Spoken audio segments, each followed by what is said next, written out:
Dobar dan, dragi gledaoci. Moje ime je Maja Antina, a vi gledate Čitnik.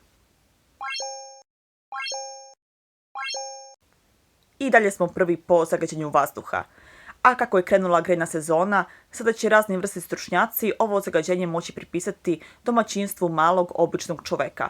Vazduh nam je takav da više nema razlike između pušača i nepušača, a gdje su pušači tu su i cigarete i tabakere. Najčuvenija tabakera na svetu je tabakera grofa Šekeriša. Upravo ova tabakera grofa Šekeriša je ukradena prilikom pljačke i ubistva grofa.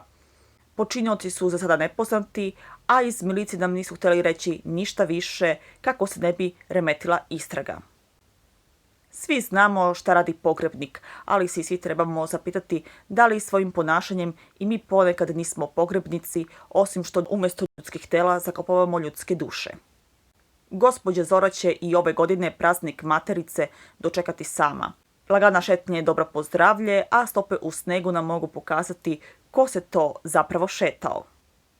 Sinoć je u gradskoj kući nastupao svetski poznati pijanista, a ovo jutro je gospodinu Đuriki osim sećanja i uspomena donelo nešto staro i nešto novo. Najčitanija knjiga u zatvoru ove godine je Dnevnik jednog vodara. Prošlo je četvrt veka od 1999. godine, a posljedice tadašnjih događaja se i dan danas osjećaju. Nažalost, mnogi ljudi će nositi doživotne posljedice, a među njima je i Vlada Luisek. Policija nije uspjela da stigne na vreme do monstruma, ali se zato zakon očeva pobrinuo za njega.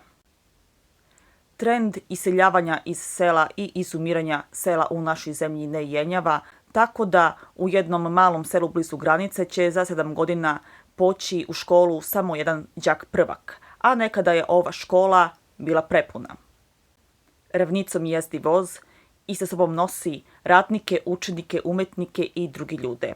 A kakvo nas vreme očekuje, reći će nam moj kolega Marijan Antov.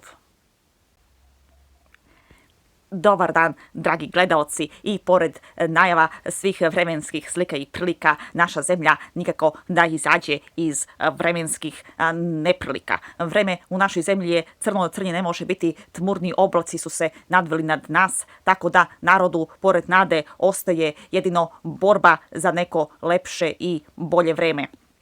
U pojedinim delovima zemlje je pao sneg, tako da je Sneško Belić oživeo i više nije samo neka lokalna legenda.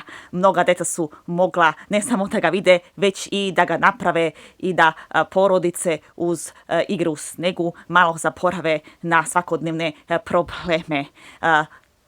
Toliko o vremenskoj prognozi danas.